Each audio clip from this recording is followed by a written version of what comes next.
इस हालात में जब 50,000 लोगों की मौत हुई है, जज भी संक्रमित हो रहे हैं, यूपी में 2 कैबिनेट मिनिस्टर की कोरोना से मौत हुई है, बिहार में एक आईएएस ऑफिसर की मौत हुई है, एक दिन पहले एक डॉक्टर की मौत हो गई बिहार में ही।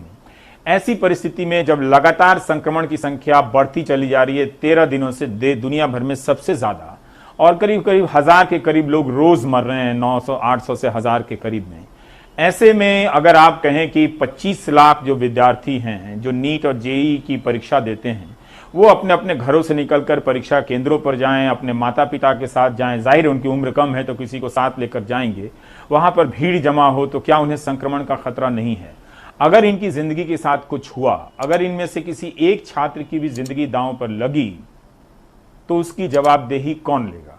क्यों नहीं सरकार ने ही अदालत में जाने से पहले इस मामले को अपने स्तर पर देखा और एक फैसला लिया होता? पर अभी तक आप देखिए कि यूजीसी के मामले में भी फैसला नहीं आया है।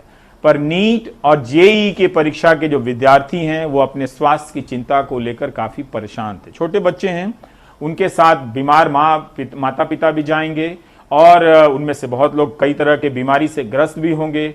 इन चिंताओं को लेकर कई घरों में मौत हुई होगी कोविड के कारण, कईयों के मोहल्ले में को कंटेनमेंट जोन बना दिया होगा। बिहार में आप देखिए 6 सितंबर तक के लिए लॉकडाउन बढ़ा दिया गया है।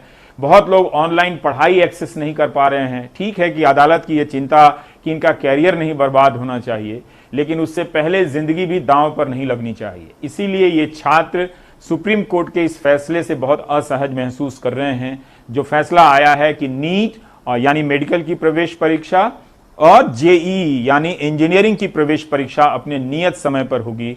छात्र अभी भी दहशत में हैं, इसे स्वीकार नहीं कर पा रहे हैं। आशीष की रिपोर्ट देखिए। इंजीनियरिंग और मेडिकल प्रवेश परीक्षा की तैयारी कर रहे लाखों छात्रों के इम्तिहान सितंबर में ही होंगे।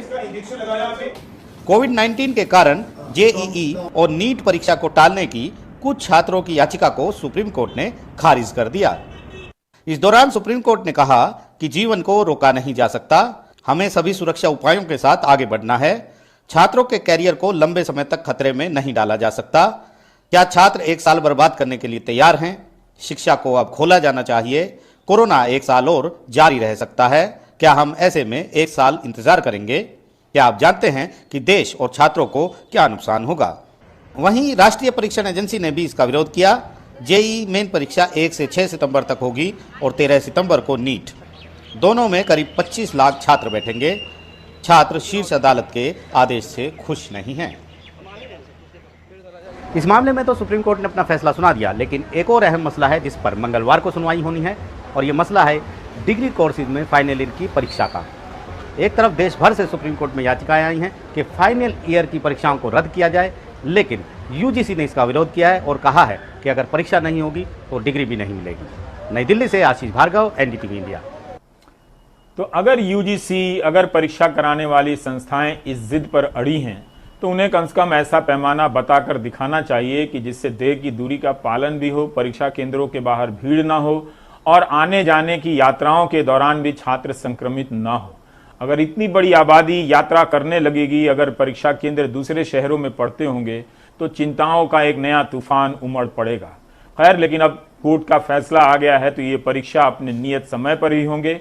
अभी भी सरकार अपने स्तर पर विचार कर सकती है, लेकिन इसका स्कोप नहीं है, क्योंकि सरकार लगातार अदालत के सामने यही दलील देती रही कि वो परीक्षा कराएगी, यही छात्रों के हित में है। लेकिन बहुत बड़ी संख्या में छात्र इसे दूसरे नजरिए से भी देखते हैं।